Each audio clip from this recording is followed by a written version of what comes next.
The World of Paul Cezanne by Janeroberts. Chapter 8. Cezanne on the Artist and His Emotions. Entry number 17. January 11th, 1976, 1 to 1:30 p.m.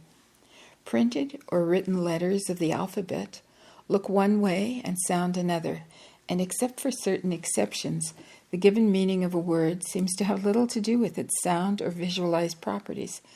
The letters composing the English word water do not naturally suggest visual images of water, for example. Only the learned response provides the connection. The word sounds vaguely liquid, but the letters within it do not run together or suggest wetness. The visual pattern of the word does not suggest a visual lake, ocean, or river as it might if the letters were arranged in, say, a circular fashion, or staggered to suggest waves. In a painting, however, there is an endless alphabet, the strokes of the brush, and these, if properly executed, suggest the motion and quality of the subject matter in a direct way. There are, quite properly, wet and dry strokes, heavy and light ones, defined and elusive ones, but a stroke itself can visually suggest a raindrop in a way that the letters composing the word cannot. The advantage is present even before the delineation of form. When such brush strokes then further enhance the form of any perceived shape, then the shape of the brush stroke, added to its other characteristics, its pressure, direction, wetness or dryness, and so forth, builds up objects almost as nature does from the inside out. In a painting, colors are used as both verbs and adverbs, while the strokes themselves are always active verbs, carrying the thrust of action upon which all else must ride. In writing or speaking, man is more or less restricted to the known alphabets of recognized languages. By their nature, such languages stress specifics and minimize subtleties so that a necessary standardization results. The tone of voice, the gestures, and body stance all change the actual words spoken, and the words are also affected by the individual body apparatus, the tongue, throat, mouth, and so forth. But regardless, a standard alphabet must be used. The artist's alphabet, his brush strokes, need follow no such standardization, and each artist learns his own brush language, in which his meaning is translated into the nuances of pressure, shape, rhythm, of unending variety, yet as characteristic and natural to the artist as his fingerprint. Here, his meaning, translated neurologically through the hands, educated tremors and tracings form a stroke that is as unique as the tracks of an animal in the snow, only made instead by the brush on the canvas. The artist's tracks are more educated than the animals, for from them the artist forms pictures and communicates messages purposefully. But beneath the messages that the artist tries consciously to communicate, those artist prints themselves exist, and from them the artist makes his painting. These artist's tracks are the tracings of the mind in paint, the neurological tracings of the emotions on canvas, as the brush faithfully follows the inner nuances of the artist's life and sensations. And those tracings, I believe, will naturally seek to express themselves in shapes that are also found in nature. That is, as the wind makes certain characteristic tracings in the sand, forming patterns we consider natural rather than artificial, so the neurological tracings of the artist's emotions through the brush strokes will also form patterns on the canvas that are natural in the same fashion. Further, I believe that these natural patterns or shapes reflect or mimic inner forms from which all objects are made. From these basics, the artist elaborates and creates, building up images from the springboard of those neurological tracings, so that each brush stroke must be alive and wiggly, as if a living thing were being transferred to the canvas. A limp brushstroke is far worse than none, for it will deaden all around it. Yet the artist must learn through self-examination when and how to apply his strokes, and in this matter there is no one in the world, dead or alive, he can copy. The strokes must be springy enough to carry even the heaviest paint upon their backs, and the more singly applied, the better. For while single, the strokes will then seem to move back and forth, mix and merge, and so engage the eye. Entry number 18, January 12, 1976, 10:30 to 11:45 a.m. I believe that there is a hidden correlation between the artist's brush strokes and his heartbeat in breathing. That is, I suspect that the striking stroke comes at a certain natural body time, when a particular breathing rhythm is characteristic, and perhaps when the breath is held. I become somewhat knowledgeable about my own behavior in searching for my subject as I sit in a field, for example, and when I am at various stages in a painting's completion. I have never tried to experiment with my breathing or do anything with my breath except let it flow naturally. Yet these conclusions come from direct observation of my mind and body conditions as I work. Certainly when the artist is excited onto his subject, then he breathes quicker and his brush strokes correspondingly faster, but not trembly. To the contrary, they become more sure, as if the strokes ride on his breath and strike just at the point where he almost expels the air through his nostrils. In quieter moments, when the breath seems deeper and slower, the mind is quiet and the brush strokes come slower, although with their own precision. Some students might learn then about the spontaneity and the discipline of the striking brush strokes by taking notice of the correlations between breath and the motion of the brush. The heartbeats are also connected with the rhythms of the breath, but when the heart beats faster, the artist must watch his hand, for it has a tendency to tremble. I suspect that at times the heart beats slowly even though breath is quick, and that this is the moment of certain auspicious brush strokes that happen at no other time. These are deliberate, true, yet more suggestive of motion than any other strokes are. They are not modeling strokes, yet they set the action inherent in a shape. Modeling strokes, I believe, come with slower breath, and in a way they're more subtle, less direct, moving in a more circling fashion, curled or half-curled, with heavier pressure on the outside of the brush. Pressure on the inside of the brush seems to force action toward the outside of the modeled subject, while pressure on the outside of the brush suggests motion turned inward. I did not learn this by experimenting with the brush in any way, but by observing carefully what I was doing when I got the results I wanted. There is little use in examining what goes wrong with a painting, for the artist might then begin to concentrate on his failings and failures. The worst thing that could happen, since he must be confident of his ability at all times and structure his career and progress according to his successes, forgetting how difficult they may have been to achieve. A mountain climber has his determination in clear view. That is, when he reaches the top of the mountain, he knows it. But he must then descend. An artist's destination is unknown, even often to himself, but only sensed. The mountain climber takes known trails, while the artist blazes his own, and knows that he is on his way only when he has found his own path, and leaves behind the known ones, though he may have used them to find his own deviation point. And there is no going back or descending for the artist, for at no place can he say, I have reached the top, since the dimensions of his ability form his mountain to begin with, and those abilities grow up through his techniques as they are used. Mountain climbers must be familiar with their bodies and conscious of their breath and how it's used.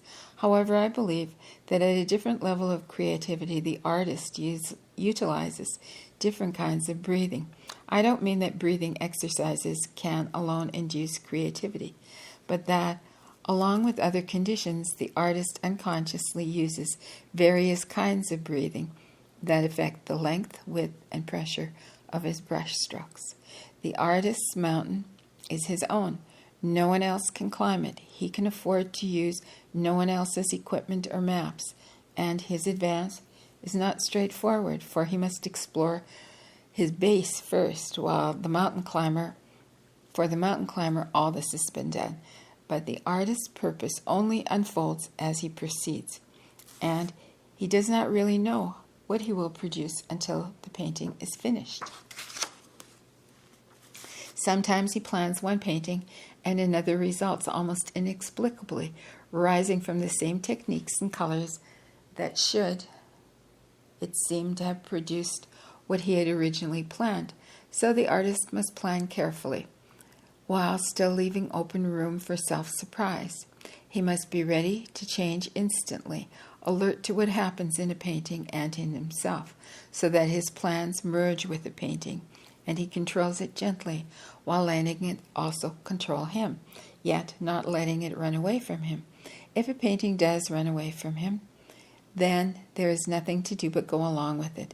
In such cases, the painting will usually be too erratic or off balance, yet highly instructive, for in some areas the artist may find himself achieving ends that earlier he only dreamed of, and the painting may in that way point toward further overall accomplishment that may take him years to master.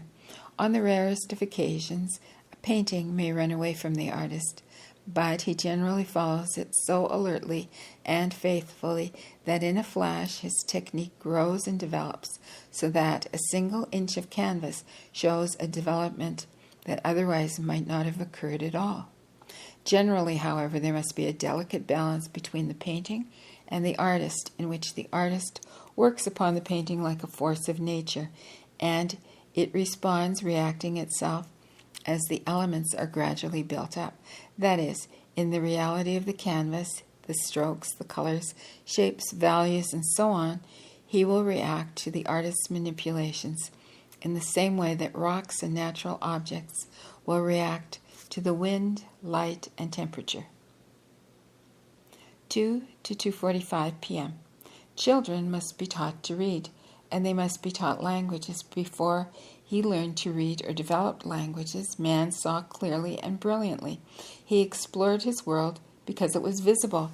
So I regard painting a more ancient art than either spoken language or its derivatives.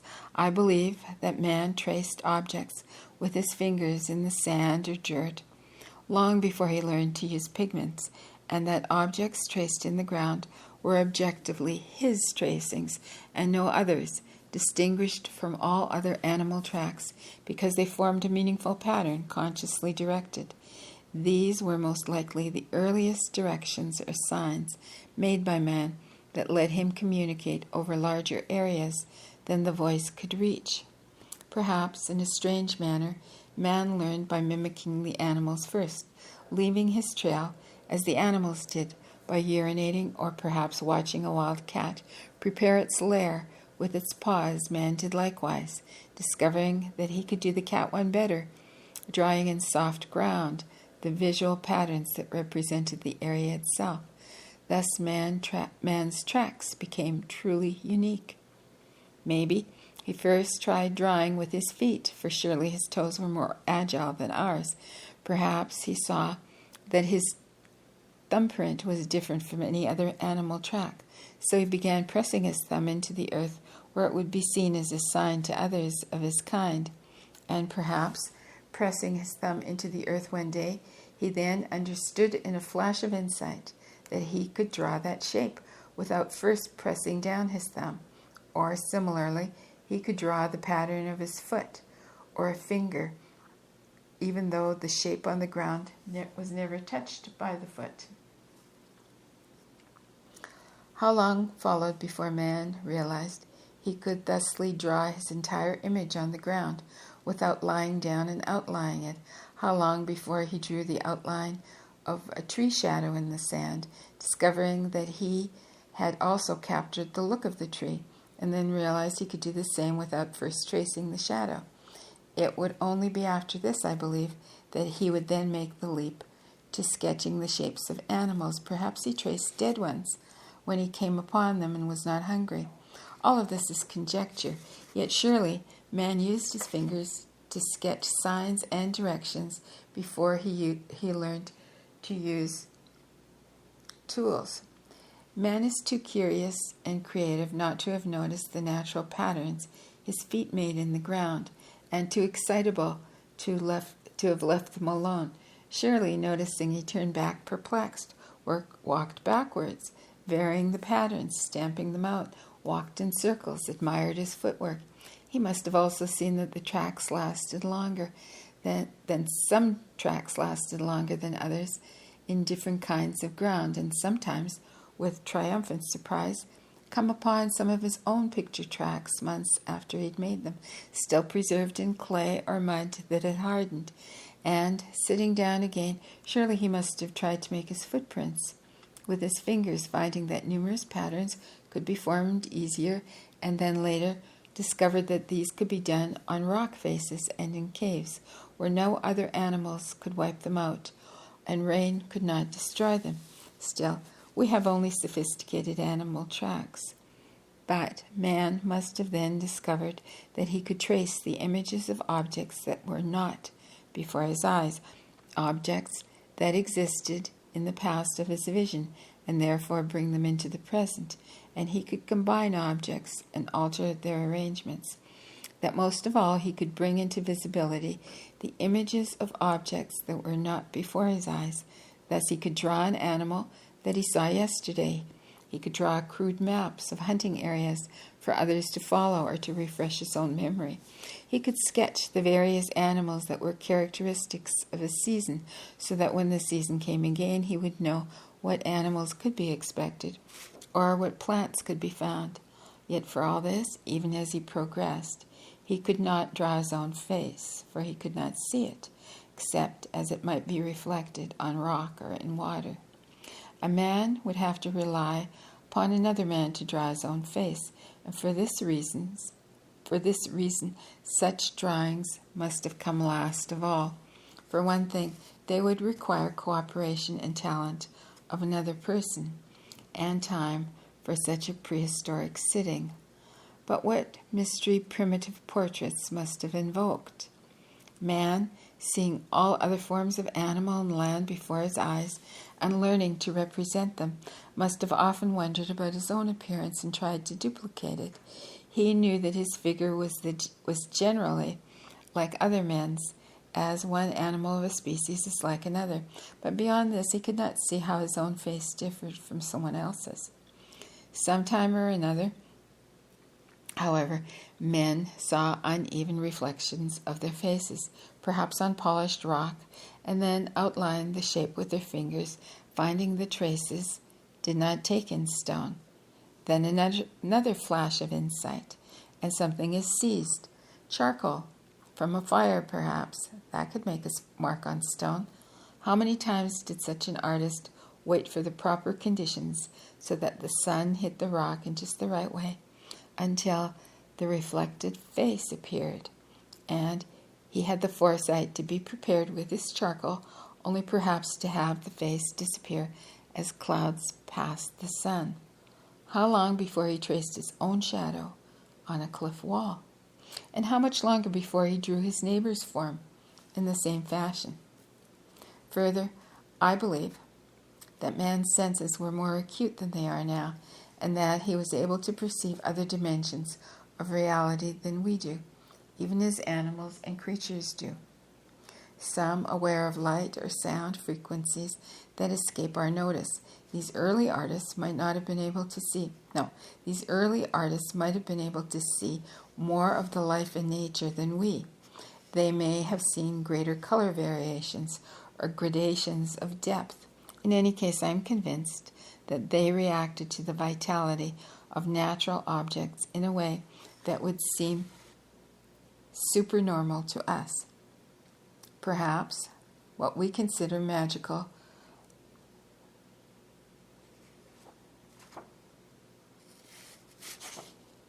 was quite natural and realistic to them. For example, There may be invisible properties belonging to natural objects that are attracted to their represented images. Perhaps a man drawing an animal felt he could keep track of its travels as long as he had its drawing, or even see himself through the animal's eyes. This sounds most unlikely to us, yet a scent can linger when the rose is not present, though some people can smell it and some not. So, some invisible element that belongs to a natural object may cling to its representation in the same way. There was no one there in prehistoric times to tell a man how or what he must see. The visual world was presented innocently, and man's consciousness was less structured, nor was symbolism applied from without upon the natural world by overgrown organizations. Therefore, whatever symbols arose came directly from the mind or heart of man as he encountered the world. The origins of things were not known either, so man's vision was not structured by a knowledge of things past. Instead, he was presented with a world ever in motion, with no history to tell him that he had come from some past and was going into some future. So he saw old natural objects and young ones, each being in a way unknown to us, new. It must have taken some time before he understood that young objects turned into old ones, and during a lifetime many natural objects showed no age at all. Water and mountains would seem forever young, for while the seasons changed them, they themselves did not seem to change. In a place of 4 seasons, how would the native tell for sure that the blossoming tree, the bare tree, the tree with flaming leaves was the same tree? Maybe he saw instead one tree constantly turning into another, one object magically becoming another, and perceived a kind of motion impossible for us to imagine. Or did he know that the rainforest and the dry forest were the same forest, only at different seasons? Perhaps he thought instead that one forest turned into another, for he did not feel the mud of the ground slide beneath his feet and see the sky move above. So while some cave drawings exist in our time, we read them, read in quotes, we read them with our eyes and understand them through our kind of knowledge. Then a man might see a person die and later see an animal arising from the same spot. To the man, the ground might seem to have eaten the man, or the dead man might seem to become half man, half animal, half living, half corpse. So the prehistoric artist might paint exactly what he saw, an animal arising from a man's bones. In basic terms, man and animal both emerge from the earth, yet our own ideas force us to place our own interpretation upon such events. It's possible that the early artist dealt with no such interpretations, but painted what he saw with an innocence denied to us. For to us, the sun is reflected in the water. We know it has not fallen into the river or lake from the sky, yet the early artist saw it clearly in both places and probably painted it as he saw it. In any case, man's involvement with the visual world represented his earliest experience. Tracing, drawing, and later painting with pigments were natural responses to the world as characteristic of man, as tool-making or the birth of languages, and certainly drawing predated the latter.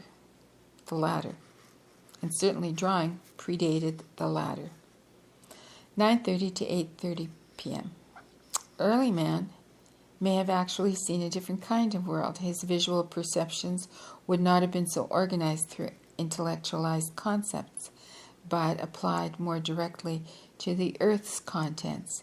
His concepts, as they grew, might have fit more clearly into the world as it natively presented itself.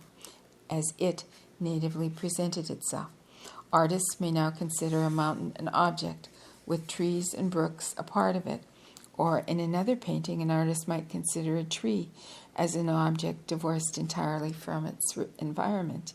In each case, the field of visualization is different, and there are automatic shifts in such fields as we move our eyes about a room or a landscape. Sometimes we see a person alone, sometimes as part of a crowd, in which case the person blends in with others. A jar may be itself, individual, or just one of many other objects on a shelf. Perhaps early man was even more mobile in the shifting motions with which visual organizations were made. Perhaps he combined objects differently. Return for a moment to our early man who finds a living animal rising from a pile of bones he knows belongs to a dead man. He might form the animal and the bones into a new single object composed of the elements of each, so that visually he combines the two. If he observed the animal moving off and then later returning, he might think that the animal, part of the object, possessed motion, while the bones, equally a part of the object, did not. Or who is to say that the tree branches themselves did not stir up the air into a frenzy, breaking the sky into pieces until the clouds broke apart? Or that the bones of the dead did not grow up again as trees, since all things seem to come from the ground upward? So man's early visualization must have included a different perception of objects than we have now. As the modern artist works through the years, he learns to forge his emotions, intellect, senses, and hand into united instrument, faithfully recording on canvas the representation of images, the imprint of his own understanding. But as he works out in nature, I believe that some of his learned responses break away. The vision he thought was so clear is seen to be as artificial as a pair of spectacles colored in a certain fashion. It is then that ancient memories return, biologically pertinent, if not consciously recalled, so that he begins to see a shifting quality in objects and begins to suspect that there are other groupings of which he is ignorant. He yearns then, unknowingly perhaps, toward the vision of earlier artists when perception and the world alike were new and relatively unstructured. Studying nature carefully, I have come nowhere near learning more about these organizations, for my intellect and educated eyes still structure the visual world. Yet in fields particularly, I have sensed waves, usually invisible, that seem to flow between objects, through them, uniting them in a different way, making what I call invisible shapes, because while I almost see them, I do not actually I do not actually visually perceive them. I have tried to suggest this phenomena both in painting, rocks, and fields, and in the folds of cloth, where suggested shapes, if treated like objects, would surely appear to be solid. And now we come back to Jane, and Jane says, at the end of the January 12th material, I was triumphant and exhausted. Again, I wondered at the amount of information available, and I wished that I had automatic fingers that could type all by themselves while I was someplace else, because those fingers were definitely needed to prepare the final copy of Psychic Politics for the publisher. I never have anyone else do my typing, because I like to change things if I want to, till the last minute, and I really don't know how much more Cezanne there was. I had a decision to make. I only had so much time, so many fingers. Seth was still dictating his book in our regular sessions. Rob was painting mornings and preparing Seth's earlier book for publication. If we could teach our cat Willie to type, we'd have it made, I thought. In the meantime, I decided to take a chance.